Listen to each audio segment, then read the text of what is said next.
Hey everyone, and welcome to The Explainer. Today we're going to peel back the layers of a truly fascinating, grim-dark Gothic fable known as The Jester and the Dragon's Heart. Now, we aren't just going to skim the surface of this story. We are diving deep into its philosophical roots. Because, well, beneath all that surreal and mythic imagery lies a highly structured framework built on some of the absolute most profound dialectical concepts in philosophy. It's going to be a fun one. So rather than giving you a traditional, boring overview of the plot, let's just plunge right into the core mystery.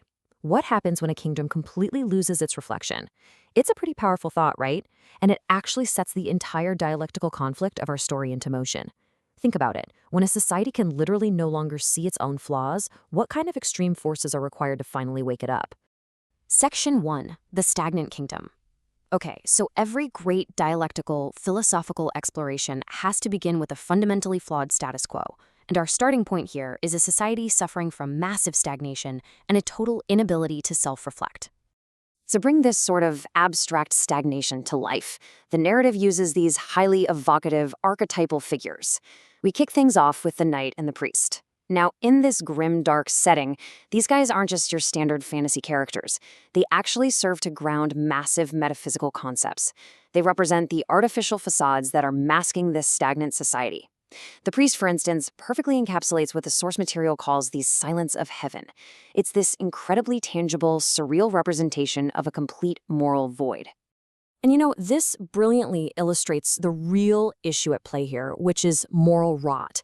We're talking about the hidden hypocrisy and the suppressed truths of a kingdom that's just masquerading under these artificial facades. It's a society so deeply decayed from the inside out that a gentle little nudge, that simply won't fix it. It desperately needs a massive, totally disruptive force to expose these suppressed truths. That brings us to Section 2, Negation Made Real. This is exactly where the story introduces the antagonistic disruptions that are absolutely required to force an existential reckoning on this decaying kingdom. Enter the Jester. Now, the character of the Jester is framed explicitly as an embodiment of, quote, negation made real. If that phrase is ringing a bell for you, it's probably because it closely mirrors the character of Mephistopheles in Goethe's classic work, Faust. The Jester acts as a spirit that negates. He's a disruptive entity designed specifically to challenge a society that has completely lost the ability to examine itself. But notice the profound contrast between the two primary disruptive forces in this fable. Super interesting. On one side, we've got the Jester, acting as the social mirror to reflect all the kingdom's suppressed truths and hidden hypocrisy. And then, on the flip side, we have the dragon. The dragon is the primal mirror, reflecting the raw, untamed, instinctual forces of nature. Together, they essentially form this brutal, two-pronged attack on the kingdom's artificial reality. Moving on to Section 3, the Hegelian not-self. Let's pause the narrative's descent just for a second to actually examine the dialectical theory driving these archetypes. So, the absolute crucial point here is this concept of the not-self. This is an idea heavily associated with philosopher G.W.F. Hegel. It basically states that an individual, or in this case an entire society, literally cannot truly know itself until it collides head-on with its opposite. The Jester and the Dragon, they represent this not-self for the kingdom. Their presence creates this incredibly uncomfortable friction that's needed to violently strip away the kingdom's facades. When you put it all together, you get this wonderfully symbolic parable of archetypes. You have the knight as the artificial facade, the priest as the silent heaven, the jester as the social mirror, and the dragon as the primal mirror. This mythic, really evocative language uses high-concept imagery to basically force us, the audience, to navigate these very abstract existential themes by anchoring them to distinct, memorable symbols. Section 4. The Fichtean Paradox. Building right on that dialectical identity, let's explore the core philosophical framework that actually gives this grim, dark tale its name.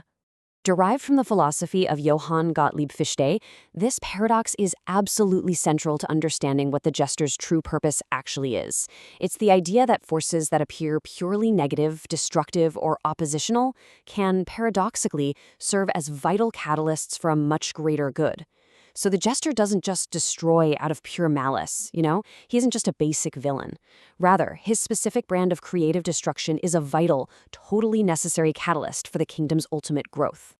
And because of this exact paradox, the jester and the dragon provide the uncomfortable friction required to strip away those artificial facades we talked about. It's only through this completely chaotic clash between the stagnant society and its negative reflection that the kingdom can finally be forced into actual, genuine self-awareness. Which brings us to Section 5, the Blight of Revelation. This clash leads us directly into our synthesis, the true climax of the fable, where this uncomfortable friction hits its absolute peak.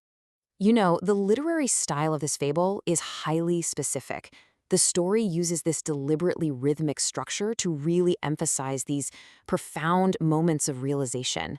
The source text beautifully describes this pivotal moment of truth, this massive existential reckoning, as a final note that completes a musical chord left unresolved for centuries. Wow, right? It's just such a lyrical, resonant way to describe a massive shift in narrative reality.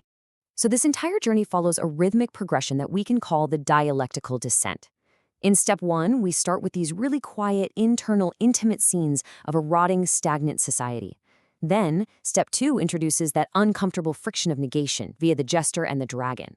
And finally, step 3 culminates in these booming, cosmic, grand-scale revelations where the ultimate truth is finally laid totally bare. To wrap up this explainer, the parable leaves us with one final, incredibly provocative question. Now that the room is lit, what is your role? Because once the blight of revelation has illuminated the darkness and the artificial facades are entirely stripped away by the forces of negation, well, we're left to question our own reality and our own existence.